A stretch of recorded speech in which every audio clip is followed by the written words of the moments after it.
com as consequências da orgia, da embriaguez e das preocupações deste mundo, e para que aquele dia não venha sobre vocês repentinamente, como uma armadilha, pois sobrevirá a todos os que vivem sobre a face de toda a terra. Portanto, vigiem o tempo todo, orando para que vocês possam escapar de todas essas coisas que têm de acontecer e para que possam estar em pé na presença do Filho do Homem. Senhor Deus e amado Pai, entramos em Tua presença nesse momento, Pai, já te agradecendo por tudo que o Senhor tem feito nessa noite. Te agradecemos, Deus, porque o Senhor se faz presente, o Senhor já tem ministrado aos nossos corações, Deus. Papai, que o Senhor encontre nessa noite corações quebrantados, corações abertos para receber a Tua palavra, Senhor. Papai querido, venha estar transformando as nossas vidas através da palavra que vem do Seu Espírito Santo, Pai. E que nós possamos estar prontos para receber o que o Senhor tem para nós nessa noite, Deus. É o que te pedimos e te agradecemos em nome de Jesus. Amém. Os irmãos podem estar sentados. Como a maioria da igreja sabe, esse final de semana a gente esteve no acampamento de jovens. E vou estar falando um pouco do acampamento ao decorrer da mensagem, porque eu preparei essa mensagem antes de ir para o acampamento. E lá o Senhor confirmou muitas coisas a respeito dessa mensagem. Mas eu já queria adiantar para os irmãos que foi bênção, irmãos. Que vocês possam continuar orando pela vida dos nossos jovens, pela vida dos jovens do avivamento bíblico inteiro, porque foi bênção. E o Senhor tem grandes coisas preparadas para a gente, amém? Então a gente vê aqui que nos livros de Mateus, Marcos e Lucas está registrado esse sermão profético, que Jesus ele alerta sobre as coisas que viriam a acontecer com o seu povo. E ele fala assim, pode acontecer isso e vocês precisam estar em estado de vigilância.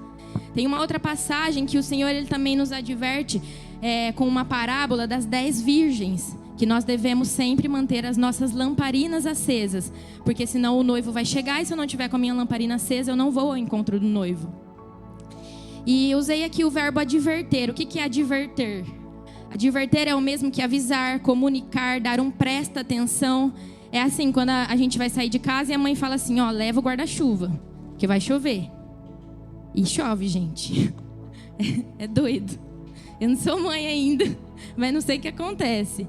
E é incrível como que a mãe sabe, né? E então a mãe adverte o filho, adverte a filha, fala, ó, leva o guarda-chuva porque vai chover. Mas você tem a escolha de levar ou não, certo? Você pode falar, eu não vou levar, o céu está aberto. Ou você pode falar, não, a mãe sabe, então eu vou levar. Então Jesus, ele, aqui nesse versículo que a gente leu, ele nos adverteu, ele nos deu um presta atenção, falando assim, filho, filha, vai chegar um tempo em que o coração de muitos vai estar sobrecarregado com as orgias. O coração de muitos vai estar sobrecarregado com a embriaguez, com as preocupações desse mundo. E para que você não caia nisso, você precisa orar e vigiar o tempo todo. Então ele nos deu uma advertência, porque ele sabia que se a gente não orasse e não vigiasse o tempo todo, a gente ia estar sujeito a passar por essas coisas. Então vamos entender um pouquinho melhor. Se eu ando com o meu carro acima da velocidade da pista, eu estou sujeito a levar uma multa, certo? Às vezes não vai ter um radar fixo ali, mas pode ter um radar móvel que eu não conheço, então eu estou sujeito a levar uma multa. Se eu não estudar para uma prova, eu estou sujeito a tirar uma nota baixa. Pode ser que não, porque pode ter alguma questão ali que eu chute e vá bem. E se eu não cuidar do meu relacionamento com Deus, orando e vigiando o tempo todo, eu estou sujeito a queimar no fogo do inferno. Ai, mano, mas você vai usar essa palavra? Sim, porque às vezes a gente precisa... Às vezes tem pessoas que amaciam o evangelho. Esses tempos atrás o Lucas falou para uma pessoa, se você continuar assim, você vai sentar no colinho do capeta, viu? A pessoa regalou os olhos assim. E é verdade, gente. Às vezes, se a gente não vigiar e não orar o tempo todo, a verdade é essa. A gente vai queimar no fogo do inferno. E mediante a tudo isso, o Senhor ele ministrou ao meu coração a respeito de que precisamos vencer a nossa inconstância com Deus. E o que é uma pessoa inconstante? Uma pessoa inconstante é uma pessoa que uma hora está com a lamparina acesa, outra hora a lamparina está apagada. Uma pessoa inconstante é uma pessoa que uma hora ela está aqui falando, não, eu vou fazer tudo para Deus, e amanhã ou depois ela já está lá, desacreditando de quem Deus é. E a gente tem a mania de culpar a geração atual, os jovens de hoje em dia. Não, porque a geração atual não quer nada com nada. A geração atual só quer bagunça. E não tô aqui, tem uma expressão hoje em dia que a gente fala passar pano, que é tipo assim, amaciar a situação. Não estou aqui passando pano para a geração atual, mas essa questão da inconstância, ela não é de hoje. Essa questão da inconstância a gente vê na Bíblia também. A gente vê lá desde o Antigo Testamento. Quem aqui lembra da história da nação de Israel? Israel inicialmente não era uma nação. Israel era uma família, a família de Jacó, que teve o seu nome mudado para Israel. E teve uma amiga minha que fez uma postagem nas suas redes sociais esse dia, ela falando assim: irmãos, eu nunca tinha lido o livro de Oséias, mas é um livro muito bom. Mas eu não vou contar o que está escrito lá, é para vocês ir lá e ler. Então, eu não vou contar aqui a história detalhadamente, eu vou contar aqui o que eu preciso para trazer a mensagem que o Senhor ministrou ao meu coração, mas eu queria te desafiar a ir lá e ler tudo. Então, os filhos de Israel, que antigamente se chamava Jacó, eles se multiplicaram, começaram a crescer muito em número e foram para o Egito. E lá no Egito, o faraó, ele começou a se sentir incomodado com aquilo, com aquele grande número de gente, e ele tomou esse povo como escravos do Egito. E aí, passado alguns anos, Deus manda Moisés para libertar esse povo, a nação de Israel. E a gente vê na Bíblia que Deus protegia Israel sempre. Deus protegia essa nação. Deus livrou a nação de Israel das pragas do Egito. Deus, ele livrou a nação de Israel das mãos de Faraó. Quando a nação de Israel estava no deserto, uma nuvem os acompanhava de dia e uma coluna de fogo de noite. Quando eles estavam com fome, o que aconteceu? Choveu o maná do céu.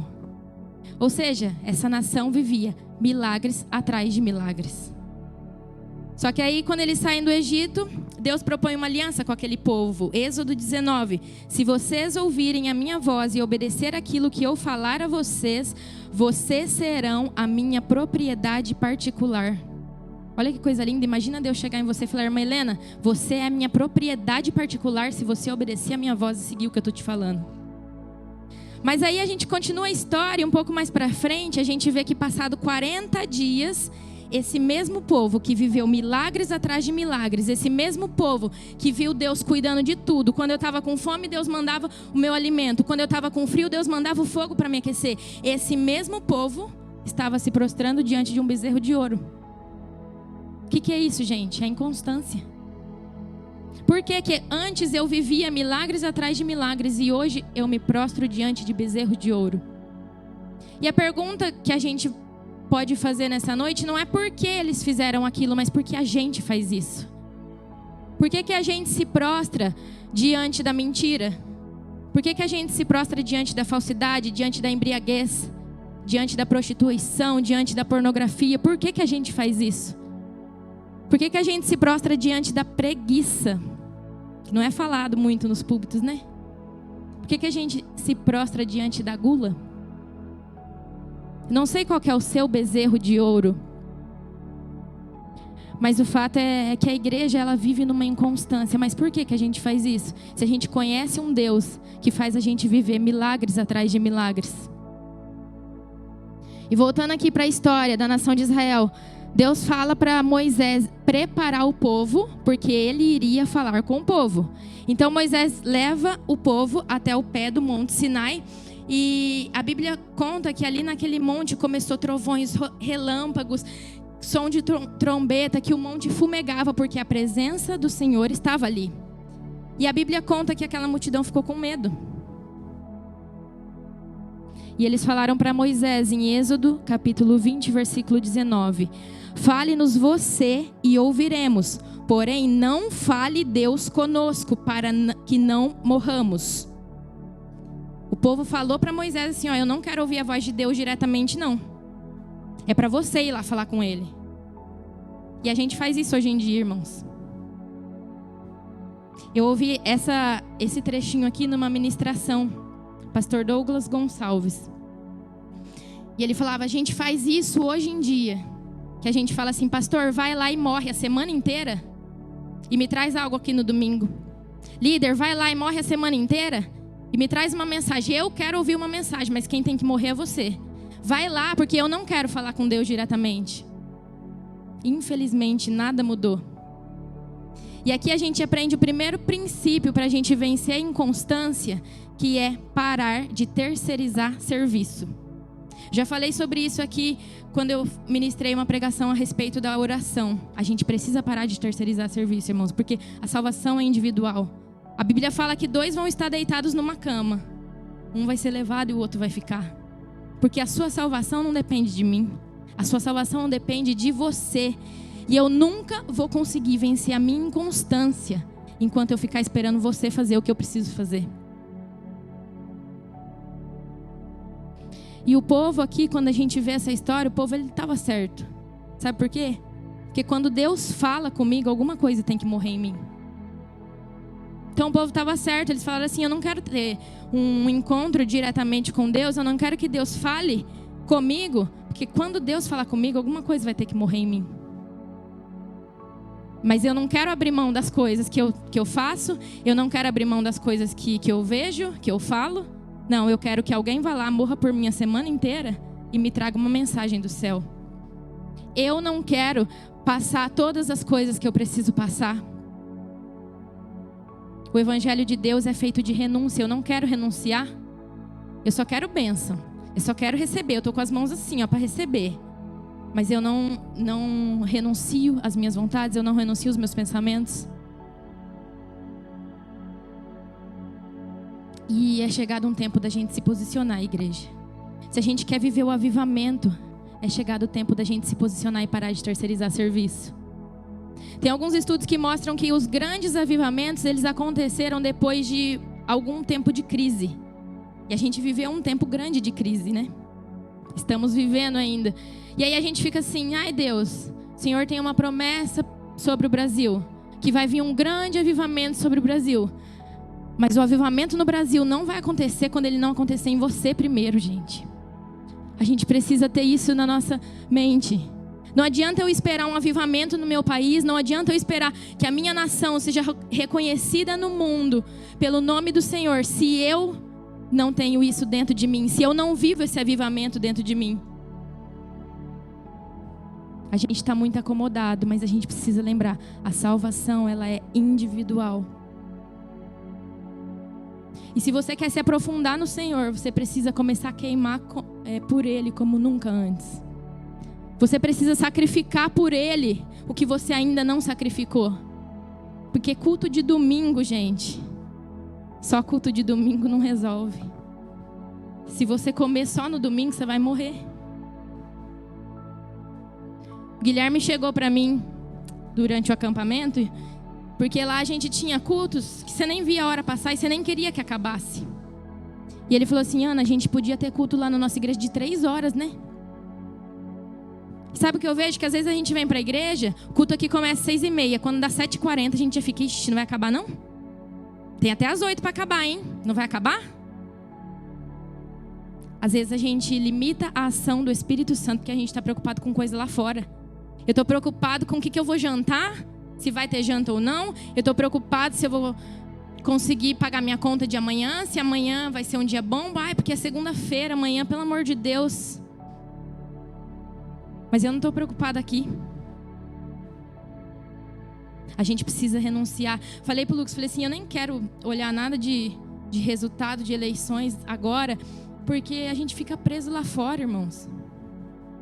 E quando eu fico preso lá fora, eu estou dizendo para o Senhor que o que está acontecendo lá fora, as minhas preocupações lá de fora são mais importantes do que a palavra dEle.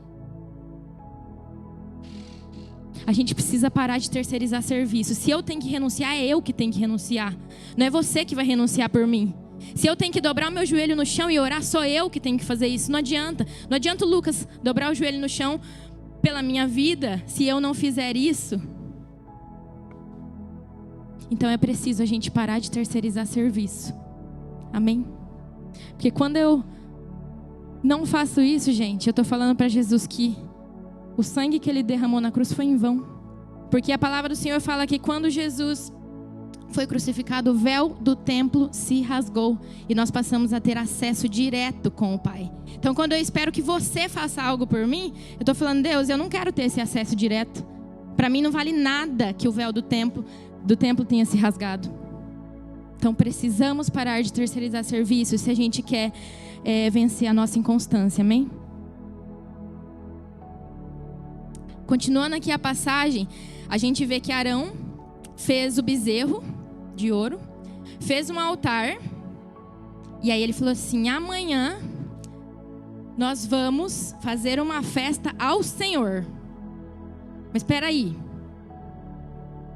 Ele fez um bezerro de ouro falando para aquela multidão, falando assim, ó, esse bezerro, os ídolos aqui foram quem fez todos esses milagres por vocês e nós vamos fazer uma festa ao Senhor. Tem alguma coisa errada aí. Porque por que eu vou fazer uma festa ao Senhor se eu estou adorando um bezerro de ouro? Se eu fiz um bezerro de ouro, então que eu adore o bezerro de ouro de uma vez? E aqui eu aprendo um segundo ponto para vencer a inconstância. Eu preciso entender que a minha adoração deve ser única e exclusivamente para Deus. A gente falou um pouco sobre isso nas últimas 2 quarta-feiras. A nossa adoração precisa ser única e exclusivamente para Deus. Mas por que esse é um ponto para eu vencer a minha inconstância? Porque tem muita gente preocupada em oferecer adoração às pessoas. Tem gente que fala assim, eu preciso chegar no horário na igreja, porque senão meu líder vai brigar e eu vou ficar de banco. Eu preciso fazer isso para agradar o meu pastor. Eu preciso fazer isso por causa disso. A gente arruma tantos motivos. Mas a gente nunca fala assim, eu preciso fazer isso para adorar a Deus. Porque o meu coração está rendido para Ele. Qual que é o problema quando eu adoro pessoas? Porque pessoas são falhas. A gente aprendeu aqui também que não existem super-heróis dentro da igreja. E eu não quero nem entrar aqui no fato que a gente vê muito por aí, infelizmente, pessoas que mancham o evangelho de Cristo, de pastores que cometem adultério, pastores que cometem pedofilia. Eu não quero nem entrar nesse fato. O simples fato de um pastor falar de um jeito com você e você não gostar. Mas se eu estou dentro da igreja firmada em pastor, firmada em pessoa, firmado no meu irmão do lado, firmada em namorado, namorada, quando a pessoa faz uma coisa que eu não gosto, eu já vou falar, porque fulano fez isso. Mas quando eu estou na igreja firmado na essência da adoração ao Senhor, eu entendo que fulano fez isso, mas que fulano é falho como eu. E eu entendo que eu preciso liberar o perdão. Eu entendo que a minha adoração não é para pessoas. A minha adoração é única e exclusivamente para Deus. Não adianta a gente criar uma capa perfeita aqui fora, gente, se o nosso interior não estiver adorando a Deus. Esses dias a Amanda, ela me mandou uma mensagem. Achei muito interessante como que o milho vira pipoca. Vocês sabem como que o milho vira pipoca? É assim, tem um pequenúsculo, sei lá como fala, ponto microscópico de água dentro de cada núcleo do milho. Aquele grãozinho, então, que a gente vê amarelo, tem um pontinho de água lá dentro. E quando a gente coloca esse saco de milho no micro-ondas, por exemplo, o calor, ele não está aquecendo o núcleo. A bolinha amarela que a gente vê, ele está aquecendo a água dentro do núcleo. E aquela água, ela vai criando vapor, uma pressão tão grande até que ele explode e vira uma pipoca. Então, o que eu quero dizer com isso? Não adianta nada eu querer aquecer a parte de fora. Não adianta nada eu querer vestir uma capa bonita e vir para a igreja falar que eu estou adorando a Deus, se dentro eu não estou queimando pelo Espírito Santo. Amém? Terceiro ponto. Queria ler com os irmãos Atos, capítulo 12. Tem como título assim: Herodes persegue Tiago e Pedro. Por aquele tempo, o rei Herodes mandou prender alguns da igreja para os maltratar. Mandou matar à espada Tiago, irmão de João. Vendo que isto agradava aos judeus, prosseguiu, mandando prender também Pedro. E eram os dias dos pães sem fermento. Depois de prendê-lo, lançou-o na prisão. entregando a 4 escoltas de 4 soldados, cada uma para o guardarem. A intenção de Herodes era apresentá-lo ao povo depois da Páscoa. E assim Pedro era mantido na prisão, mas havia oração incessante a Deus por parte da igreja a favor dele. O que eu aprendo aqui?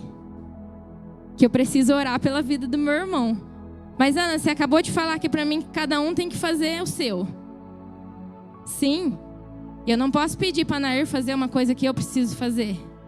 Mas também é a nossa obrigação interceder uns pelos outros. Aqui conta que Pedro ele foi preso, mas tinha uma igreja orando por ele. E às vezes a gente é preso na inconstância por causa de um pecado. E é difícil vencer um pecado. Porque o pecado no começo é gostoso. Você acha que se não fosse tão divertido estar em balada, as baladas estariam tão cheias? Será que no início, se não fosse tão divertido, tão prazeroso usar uma droga, não existiriam tantos pontos de drogas? Será que não fosse tão divertido a sensação que deve dar quando você toma uma cerveja, teriam tantos bares abertos? Mas o pecado no início ele é gostoso. Então é difícil você largar, porque é gostoso. Mas e no final? A gente precisa tomar uma decisão sobre o nosso pecado por conta das consequências que ele pode nos trazer. E por que eu tenho que orar por meu irmão? Porque é difícil largar o pecado. Eu preciso orar pelo meu irmão, para Deus dar força. Eu preciso orar pelo meu irmão, para Deus dar graça. É o meu papel orar pelo meu irmão. Quantas vezes a gente orou pelos jovens que estiveram no acampamento? Será que a gente só orou quando a irmã Eurana estava aqui quarta-feira? Orando? Que às vezes a gente quer resultado, a gente quer ver as coisas acontecer, mas a gente também não ora pela vida do nosso irmão. E é um ponto muito importante, irmãos. A igreja ela precisa estar unida em oração. Uns orando pelos outros. A teoria da mesa de 4 pés. Quando um pé quebra, a gente tem mais 3 ali para ajudar.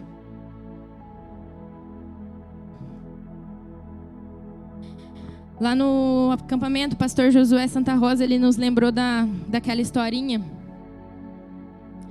que fala que o moço estava em cima do muro e de um lado estava Jesus falando, vem para cá, vem para cá.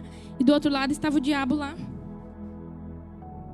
não fazendo nada. E ele olha para o diabo e pergunta, por que Jesus ele está me chamando, insistindo de todas as formas para que eu vá para o lado dele e você não está nem aí? O diabo olha para ele e fala, porque o muro é meu. E você estando em cima do muro, você já é meu. Então quando eu olho o meu irmão em cima do muro, eu preciso orar pela vida dele. Quantas vezes você orou pela pessoa que está sentada do seu lado essa semana? Quantas vezes você levantou um clamor pela vida dos irmãos aqui da igreja? Para a gente vencer a nossa inconstância, a gente precisa de uma igreja que ora. Para a gente vencer a nossa inconstância, a gente precisa estar quebrantado diante do Senhor em oração. E eu falava aqui a respeito de o Guilherme falar, Ana, a gente podia ter um culto de 3 horas. Irmãos, o que Deus fez naquele lugar foi tão lindo, que ontem o culto começou às 8 e teve gente que foi sair da igreja 2 horas da manhã. Não foi 3 horas, foram 6 horas adorando a Deus. A gente está cansado, está meio sem voz, mas não é de ficar brincando, não é de ficar lá no futebol, na piscina, não, gente. Foi porque a gente passou momentos com Deus ali naquele lugar. E pensando nisso, eu falei assim, Deus, hoje a gente estava voltando e eu comecei a perguntar para Deus. Falei, Deus, a gente vê tanto jovens se quebrantando em acampamento assim, e depois parece que não aconteceu nada. Parece que eles morrem, né? Mas a igreja tem um papel fundamental nisso, porque quantas vezes eu ouvi assim, fulano se reconciliou no acampamento, mas não vai durar nem uma semana. Se a gente não acredita nas pessoas, se a gente não incentiva as pessoas, quem vai incentivar? Ah, fulano se reconciliou, mas é fogo de palha. A gente tem que dar graças a Deus que a pessoa teve mais uma chance. E a gente precisa orar e interceder. A nossa oração pelo nosso irmão é fundamental. Amém? Então que a gente nunca se esqueça disso. Eu preciso fazer a minha parte, eu preciso, mas eu também preciso orar pelo meu irmão. Queria que o Lucas fosse preparar as coisas para a dinâmica.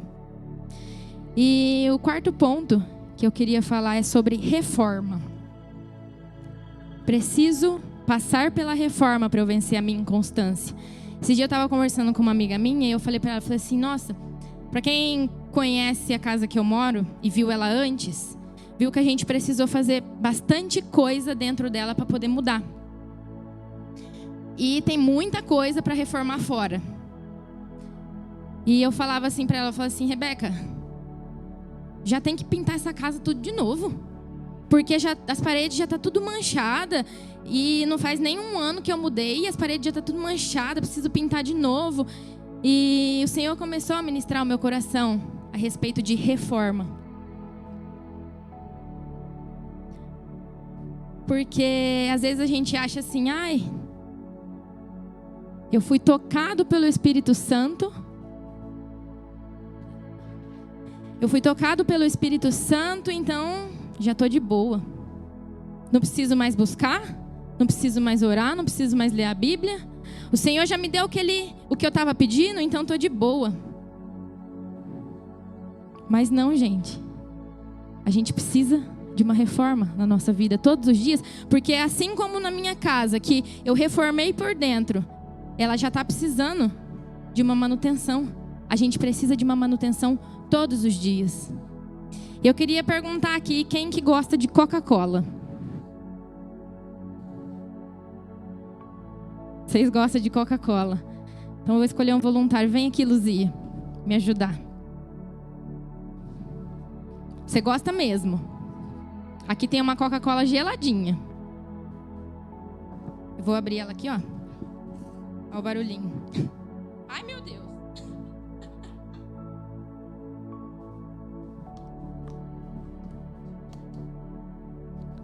Vou te dar essa Coca-Cola, só que antes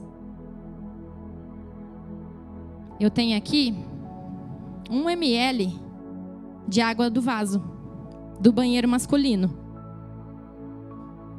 E o Lucas acabou de pegar.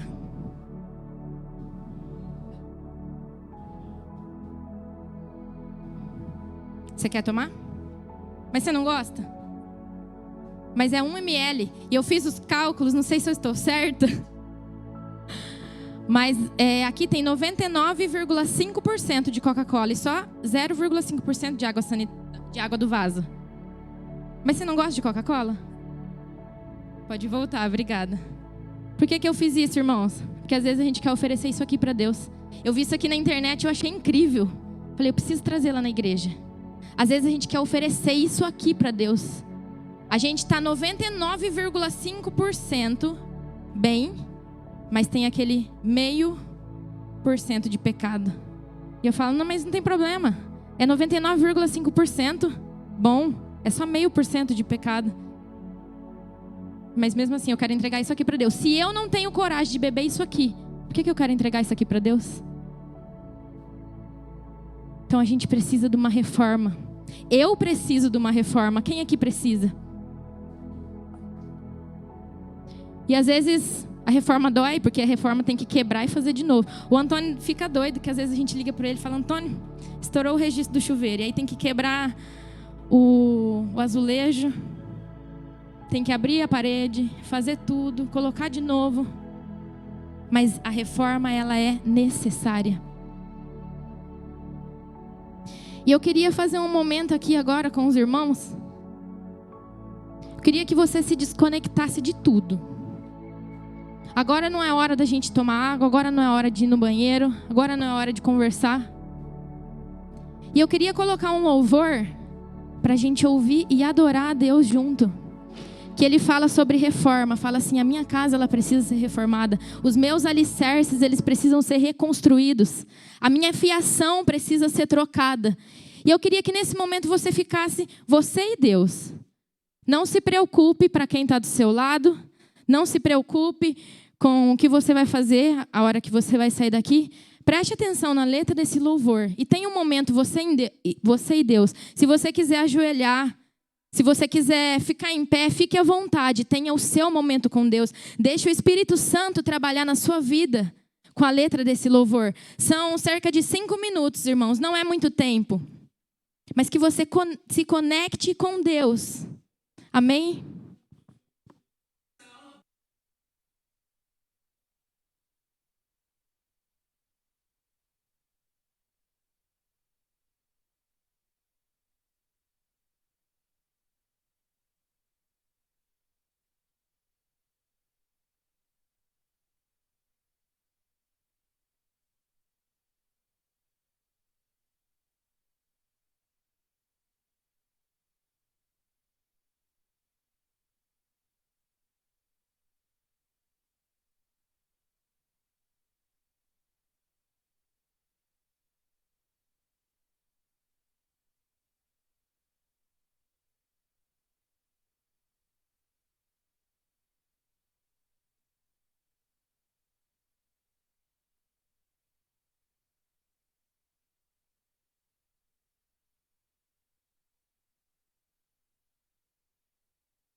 Jesus, eu entrego a chave da casa, pois sei que é certo. Se tem em suas mãos, tem sucesso. Começa a obra em mim, derruba tudo, pode reformar. És um mestre de obras, tão experiente em restaurar. E a minha casa é só o Senhor quem sabe reformar. Começa a obra em mim e faça com que minha casa seja referência. Que o meu alicerce seja sustentado com tua presença. Que a estrutura da casa seja a tua palavra firmada em mim.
que a estrutura da casa seja a tua palavra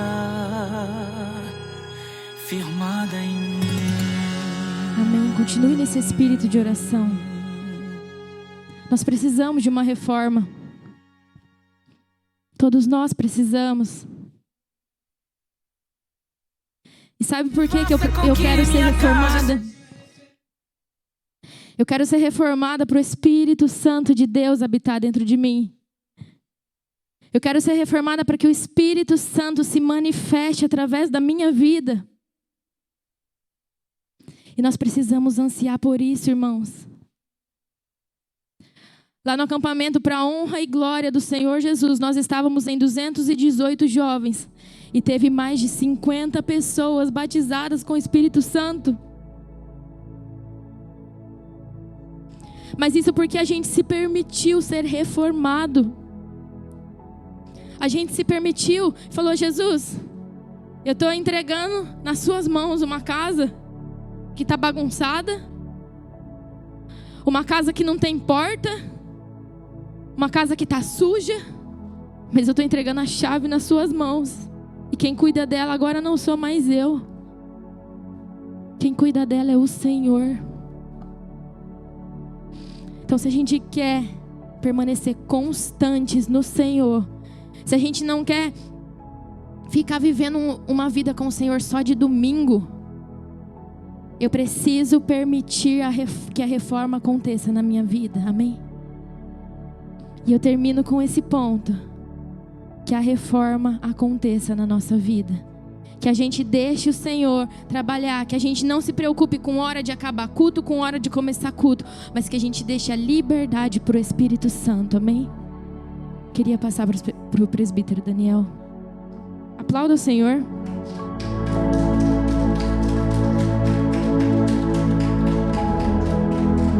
Glória a Deus. Louvado seja o nome do Senhor, né? A importância de nós refletirmos aqui, né, na nossa vida, naquilo que realmente precisa ser mudado, né, na nossa vida, né? Eu costumo dizer que isso em nós é uma autodisciplina, nós nos disciplinarmos, né? Aquilo que a gente acha e vê que tem que ser mudado para o melhor, nós então procuramos fazer aquilo para que aquilo possa fluir algo diferente nas nossas vidas. Esse trabalho com os jovens ali, eu creio que Deus, Ele trabalhou de uma forma em que eles pudessem refletir, né? Isso que a irmã Júlia fez aqui é interessante, né? Deus, Ele sempre oferece o melhor para nós. E na hora de nós oferecermos para Deus, nós queremos oferecer algo contaminado, né? Algo que não é puro, né? Eu não sei se foi até falado, mas o próprio salmista, ele traz uma mensagem disso. Como purificará o jovem o seu caminho? Observando segundo a sua palavra, né? Segundo a palavra de Deus. Então nós precisamos fluir isso na nossa vida. É importante, irmãos, mudança. Quando algo não está bom, nós precisamos mudar para que isso seja melhor na nossa vida. E vida espiritual é isso. Se aquilo que me afeta, é aquilo que está afetando a minha vida, não é bom, está prejudicando, eu preciso o quê? Tirar para que algo melhor entre e purifique o meu coração. Amém? Glória a Deus. Vamos nos colocar de pé. Quarta-feira às 20 horas, nós estaremos aqui mais uma vez para adorar ao Senhor. Venha em nome de Jesus, né, para nós ouvirmos a palavra do Senhor, falar o nosso coração. No domingo também, né? Tem escola bíblica domingo, tem, né, Lucas? Até às 10 horas, né? Às 10 horas da manhã, escola bíblica dominical. Esteja aí conectado, assistindo. E à noite, a partir das 18 horas e 30 minutos, nós estaremos aqui mais uma vez para juntos adorar ao Senhor. Amém? Domingo próximo é culto de Santa Ceia, né? Próximo domingo, primeiro domingo do mês, culto de Santa Ceia. Em nome de Jesus, venha, traga o alimento, o quilo de alimento, a oferta de ação social, né? Para o seu dízimo, para que juntos adoramos ao Senhor. Amém? Feche os seus olhos, vamos falar com Deus e depois estaremos ministrando a bênção apostólica.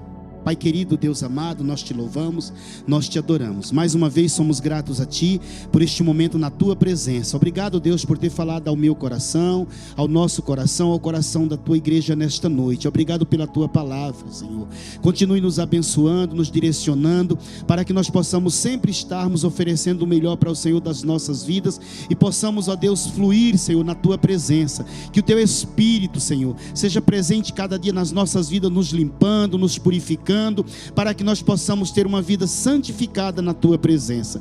Nos abençoe agora, nos leve em paz aos nossos lares debaixo da Tua proteção, nos guarde de todo mal, de todo perigo, Senhor. Pai, que o Teu Espírito Santo, Senhor, em nós, a cada dia, possa nos ajudar a prosseguir na Tua presença, te adorando, e que esta semana seja uma semana abençoada, uma semana de vitória para a Tua igreja, para o Teu povo, em nome de Jesus. E que o grande amor de Deus Pai, a graça salvadora do Seu Filho Jesus Cristo, e a doce comunhão e consolação do Espírito Santo, esteja sobre a sua vida, hoje e para sempre. Todos digam: está encerrado. Cumprimento seu irmão com a paz do Senhor.